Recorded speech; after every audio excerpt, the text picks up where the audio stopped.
1950년 6월 25일 새벽 4시 38선 너머에서 포성이 울렸습니다.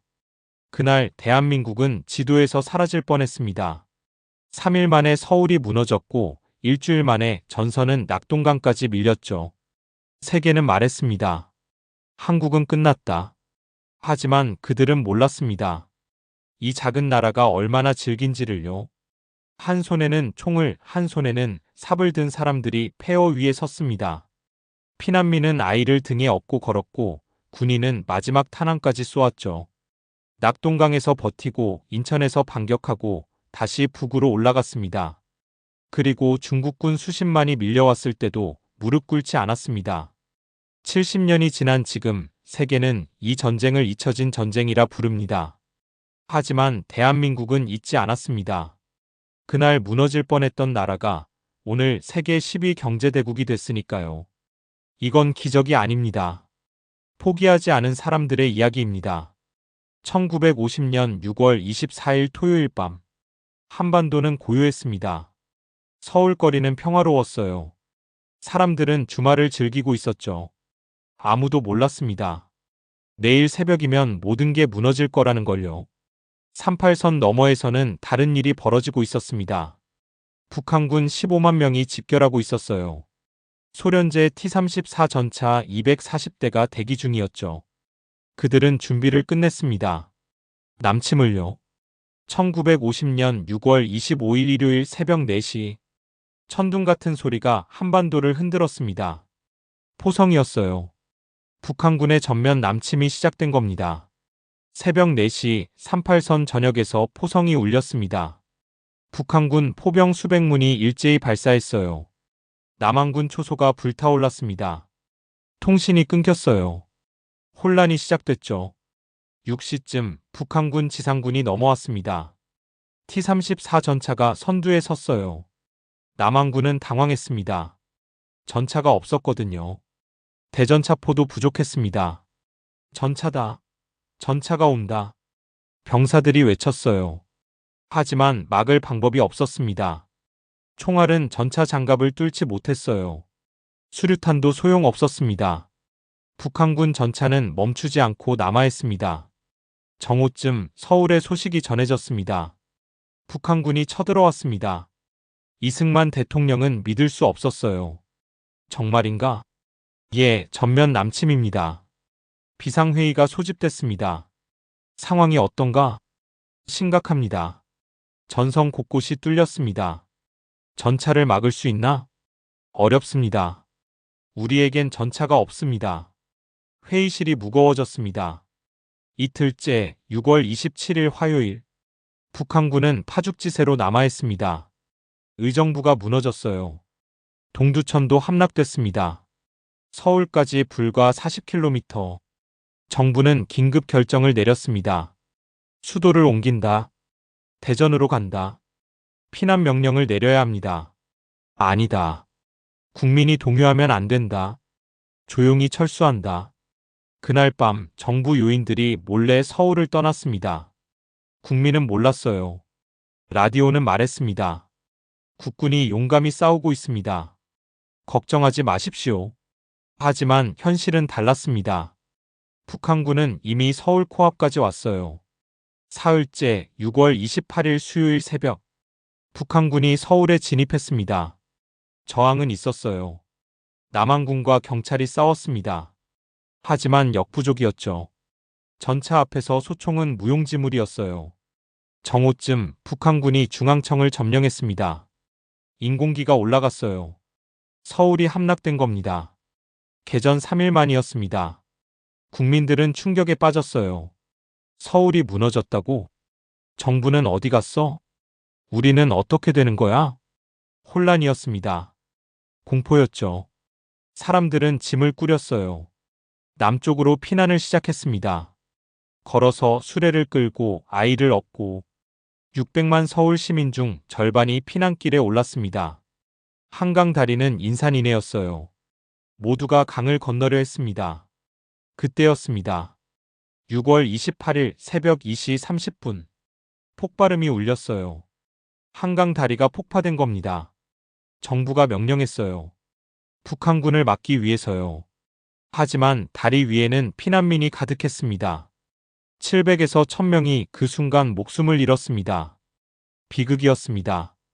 그날 이후 대한민국은 계속 무너졌습니다. 일주일 만에 수원 함락, 2주일 만에 대전 함락, 3주일 만에 대구 코앞까지. 남은 땅은 얼마 없었어요. 부산, 대구, 포항. 그게 전부였습니다.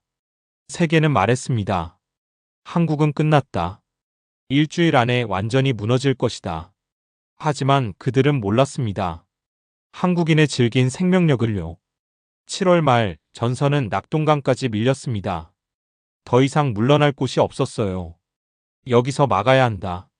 여기서 밀리면 바다밖에 없다. 낙동강 방어선. 남북 200km, 동서 60km. 이 작은 땅이 대한민국의 전부였습니다. 남한군은 7만 명 정도 남았어요. 북한군은 13만 명이었습니다. 수적으로 압도적이었죠. 전차도 대포도 병력도 모두 북한군이 우세했습니다. 하지만 남한군에게는 다른 게 있었어요. 절박함이었습니다. 여기서 죽더라도 막는다. 한 걸음도 물러서지 않는다. 그리고 미군이 있었습니다. 미국은 유엔 안전보장이사회에 긴급 안건을 냈어요. 한국을 도와야 한다. 결의안이 통과됐습니다. 유엔군이 창설된 겁니다. 7월 초 미군 6,000명이 부산에 도착했습니다. 윌리엄 딘 소장이 지휘했어요. 스미스 특수임무부대였습니다. 하지만 그들도 고전했습니다. 북한군의 기세가 너무 강했거든요. 7월 20일 대전 전투. 미군과 한국군이 필사적으로 싸웠어요. 하지만 북한군 전차를 막을 수 없었습니다. 대전이 함락됐어요. 윌리엄 딘 소장은 포로로 잡혔습니다. 8월 초 상황은 최악이었습니다. 낙동강 방어선이 흔들렸어요. 북한군이 강을 건너기 시작했습니다. 막아라. 한 걸음도 물러서지 마. 치열한 전투가 벌어졌습니다. 포항, 영천, 외관, 마산. 곳곳에서 피 튀기는 싸움이 계속됐어요. 한국군 2등병 한 명이 있었습니다. 20살 김 병장이었어요. 그는 마산 전투에서 싸웠습니다. 탄약이 떨어졌어요. 하지만 후퇴하지 않았습니다. 돌을 던지고 총검으로 싸웠습니다. 결국 그는 전사했어요. 하지만 그가 지킨 고지는 끝까지 지켜졌습니다. 그런 병사가 수없이 많았습니다. 이름도 모르는 병사들이 목숨을 바쳤어요. 한 걸음도 물러서지 않았습니다. 8월 중순 미군 증원군이 도착했습니다. 6만 명의 미군이 부산에 상륙했어요. 영국군, 터키군, 필리핀군도 왔습니다. 전세가 조금씩 바뀌기 시작했습니다. 이제 막을 수 있다. 버틸 수 있어. 하지만 여전히 방어만 했을 뿐이에요. 반격은 아직이었습니다. 8월 말 북한군은 마지막 총공세를 펼쳤습니다. 이번에 끝낸다. 부산까지 밀어붙인다. 사생결단의 공격이었어요. 낙동강 전선 전역에서 전투가 벌어졌습니다. 포성이 밤낮 없이 울렸어요. 하늘은 연기로 뒤덮였습니다. 이틀 동안 처절한 싸움이 계속됐습니다. 한국군과 유엔군은 한치도 물러서지 않았어요. 여기서 죽더라도 막는다. 결국 북한군의 공세가 꺾였습니다. 더 이상 밀고 들어오지 못했어요. 9월 초 전선이 고착됐습니다. 북한군도 지쳤고 남한군도 지쳤습니다. 하지만 낙동강은 지켜졌어요. 대한민국은 살아남았습니다. 그리고 모두가 알지 못하는 작전이 준비되고 있었습니다. 역사를 뒤집을 작전이요. 9월 초 도쿄 연합군 사령부. 더글러스 맥아더 장군이 지도를 보고 있었습니다. 인천이다. 참모들이 놀랐어요. 인천이라고요? 그렇다.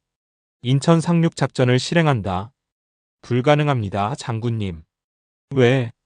조수간만 차가 9m입니다. 상륙할 수 있는 시간이 하루 몇 시간밖에 안 됩니다. 그리고 항구가 좁습니다. 대규모 상륙에 부적합합니다. 게다가 방어가 강합니다. 참모들은 모두 반대했어요. 하지만 맥아더는 고집했습니다. 그래서 적도 방심하고 있다. 이게 기회다. 인천을 치면 서울을 되찾을 수 있다. 그리고 북한군 보급선을 끊을 수 있다. 이게 전쟁을 끝낼 유일한 방법이다. 결국 작전이 승인됐습니다. 크로마이트 작전. 역사상 가장 위험한 상륙 작전 중 하나였어요. 9월 10일 준비가 시작됐습니다. 미 해병대 7만 명이 집결했어요. 한국군 해병대도 합류했습니다. 함선 260척이 모였습니다. 세계 각국의 군함이었어요. 미국, 영국, 캐나다, 호주, 뉴질랜드, 프랑스 모두가 한국을 위해 모였습니다. 9월 15일 새벽 함대가 인천 앞바다에 도착했습니다. 조용했어요. 어둠 속에서 배들이 대기했습니다. 해병대원들은 긴장했어요. 살아서 돌아갈 수 있을까? 모르지. 하지만 해야 해. 새벽 5시 30분. 함포 사격이 시작됐습니다. 수백 문의 함포가 일제히 불을 뿜었어요. 인천 해안이 불바다가 됐습니다. 폭격기들도 날아왔어요. 폭탄을 쏟아부었습니다. 오전 6시 30분. 첫 상륙이 시작됐습니다. 월미도였어요. 해병대가 상륙정에서 뛰어내렸습니다. 총알이 빗발쳤어요. 포탄이 터졌습니다. 해병대원들이 쓰러졌습니다. 하지만 멈추지 않았어요. 계속 전진했습니다. 30분 만에 월미도를 점령했습니다. 오후 5시 30분. 조수가 들어왔어요. 두 번째 상륙이 시작됐습니다. 이번에는 인천 본토였습니다. 적색 해안과 청색 해안. 두 곳에 동시에 상륙했어요. 북한군이 저항했습니다. 하지만 압도적인 화력 앞에서 무너졌어요. 자정 무렵 인천이 해방됐습니다. 메가더의 도박이 성공한 겁니다. 다음 날 9월 16일 해병대는 서울로 진격하기 시작했습니다. 북한군은 혼란에 빠졌어요. 후방에 적이 나타났다. 보급선이 끊겼다. 서울로 돌아가야 한다. 낙동강에 있던 북한군이 급히 북쪽으로 철수하기 시작했습니다. 이제 추격전이 시작됐어요. 한국군과 유엔군이 북한군을 쫓았습니다. 9월 28일 서울이 수복됐습니다. 태극기가 다시 올라갔어요. 사람들이 울었습니다. 기뻐서 울었어요. 서울이 돌아왔다. 우리가 이겼다. 하지만 전쟁은 끝나지 않았습니다. 이제 북쪽으로 올라갈 차례였어요. 9월 말 한국군과 유엔군은 38선을 넘었습니다. 이제 북진이었어요. 평양을 향해 진격했습니다. 북한군은 무너졌어요. 조직적 저항이 불가능했습니다. 10월 19일 평양이 함락됐습니다. 한국군이 먼저 들어갔어요. 태극기를 들고 평양 거리를 행진했습니다. 사람들이 환호했어요. 북한 주민들도 나왔습니다. 해방됐다. 자유다. 눈물을 흘리는 사람들이 많았어요. 그때 세계 각국의 깃발이 펄럭였습니다. 미국, 영국, 터키, 캐나다, 호주, 필리핀, 태국, 네덜란드, 프랑스, 그리스, 벨기에, 룩셈부르크, 콜롬비아, 에티오피아, 남아프리카 공화국, 뉴질랜드 16개국의 전투병력이 한국에 왔습니다. 그리고 의료 지원국까지 합치면 21개국이었어요. 작은 나라도 있었습니다. 룩셈부르크는 인구가 30만밖에 안 됐어요. 하지만 그들도 군대를 보냈습니다. 44명이었죠. 에티오피아는 아프리카에서 유일하게 참전했습니다. 황제가 직접 명령했어요. 한국을 도와라. 그들은 우리처럼 침략을 당했다. 터키군은 특히 용맹했습니다. 그들은 최전방에서 싸웠어요. 한국 전쟁에서 터키군 700여 명이 전사했습니다. 그들은 한국을 형제의 나라라고 불렀어요. 우리는 형제다. 형제를 버릴 수 없다. 영국군도 왔습니다. 영연방군이었어요. 캐나다, 호주, 뉴질랜드, 인도 모두 한국을 위해 싸웠습니다. 필리핀군은 동남아시아에서 유일하게 전투병력을 보냈어요. 그들은 일제에게 고통받았던 기억이 있었습니다. 우리도 침략당했었다. 한국의 고통을 안다. 태국군도 왔습니다. 4,000명이었어요.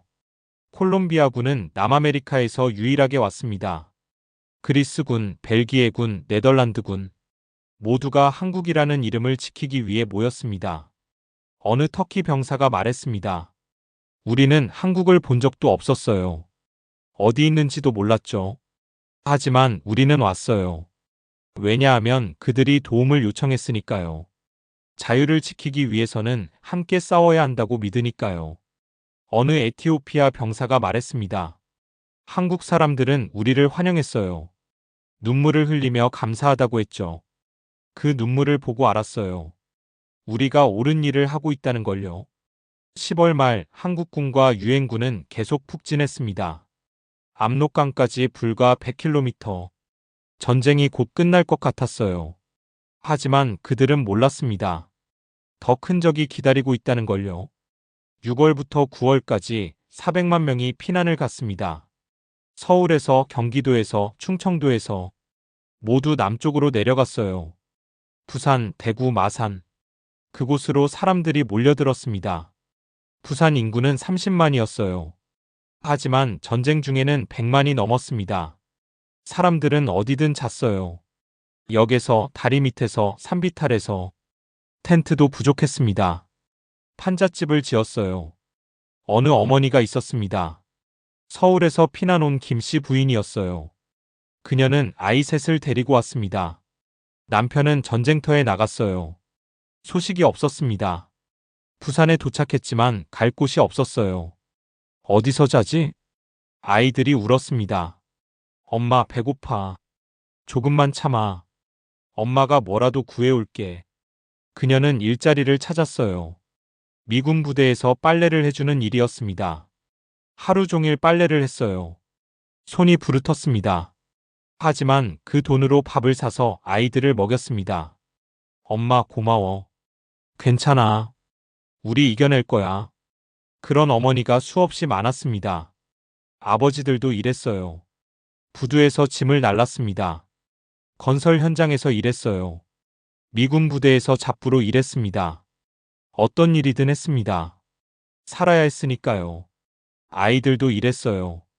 구두 닦기를 했습니다. 신문을 팔았어요. 미군에게 껌을 팔았습니다. 기브 미 초콜릿. 그렇게 벌어서 집에 돈을 보탰습니다.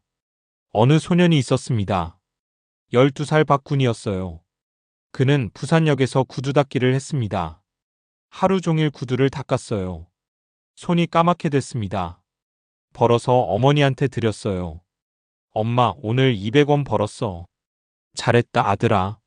어머니가 울었습니다. 고마워서 울었어요. 대구에도 피난민이 몰렸습니다. 70만 명이 넘게 왔어요. 대구 인구가 원래 35만이었는데 2배가 됐습니다. 학교는 문을 닫았어요. 교실이 피난민 숙소가 됐습니다. 아이들은 공부를 못했어요. 하지만 꿈은 잃지 않았습니다. 전쟁 끝나면 다시 학교 갈 거야. 나 공부 열심히 해서 박사 될 거야. 마산에도 피난민이 왔습니다. 항구에는 천막이 즐비했어요. 사람들은 그곳에서 장사를 했습니다. 고기를 팔고 채소를 팔고 옷을 팔았어요. 시장이 형성됐습니다. 사람들은 살아갔어요. 전쟁 중인데도 삶은 계속됐습니다. 어느 할아버지가 말했습니다. 전쟁이 뭐 별건가. 우리는 살아야 해. 그게 저항이야. 적들은 우리가 무너지길 원해. 하지만 우리는 안 무너져. 끝까지 버텨. 그 정신이 대한민국을 지켰습니다. 총이 아니라 삶이 나라를 지킨 겁니다. 10월 말 한국군과 유엔군은 압록강 근처까지 진격했습니다. 승리가 눈앞이었어요. 곧 끝난다. 통일이다. 하지만 10월 19일 이상한 보고가 들어왔습니다. 정체불명의 병력이 나타났습니다. 중국어를 쓰는 것 같습니다. 중국군인가? 확실하지 않습니다. 며칠 후 확실해졌습니다. 중국군이었어요. 그것도 어마어마한 숫자였습니다. 30만 명. 중국 인민지원군이라고 불렀어요. 그들은 압록강을 넘어 한반도에 들어왔습니다. 메가더는 믿을 수 없었어요. 중국이 참전했다고? 예, 장군님. 얼마나? 적어도 30만으로 추정됩니다. 이건 새로운 전쟁이다. 11월 25일 중국군이 총공세를 시작했습니다. 밤마다 나팔 소리가 울렸어요. 인해 전술이었습니다. 수만 명이 한꺼번에 밀려왔어요. 한국군과 유엔군은 놀랐습니다. 끝도 없이 나온다. 총알이 부족해. 11월 말 전선이 무너지기 시작했습니다. 한국군과 유엔군이 후퇴했어요. 평양을 버렸습니다. 다시 남쪽으로 내려갔어요. 12월 흥남 철수 작전. 미군과 한국군 10만 명이 포위됐습니다. 바다로 빠져나가야 했어요. 함선들이 흥남항에 왔습니다. 군인들을 태웠어요. 하지만 피난민도 가득했습니다. 우리도 태워주세요. 제발요. 여기 남으면 죽어요. 지휘관이 결정했습니다. 피난민도 태운다. 최대한 많이. 함선에 사람들을 꽉꽉 채웠습니다. 어느 배는 정원의 5배를 태웠어요. 총 10만 명의 피난민이 배에 올랐습니다. 그중 한 배가 메러디스 빅토리오였습니다. 화물선이었어요. 정원은 60명이었습니다. 하지만 14,000명을 태웠습니다. 역사상 가장 많은 인명을 구조한 배가 됐어요. 배 안은 꽉 찼습니다. 서 있을 공간조차 없었어요. 하지만 아무도 불평하지 않았습니다. 살았다. 우리 살았어. 그렇게 흥남에서 빠져나왔습니다.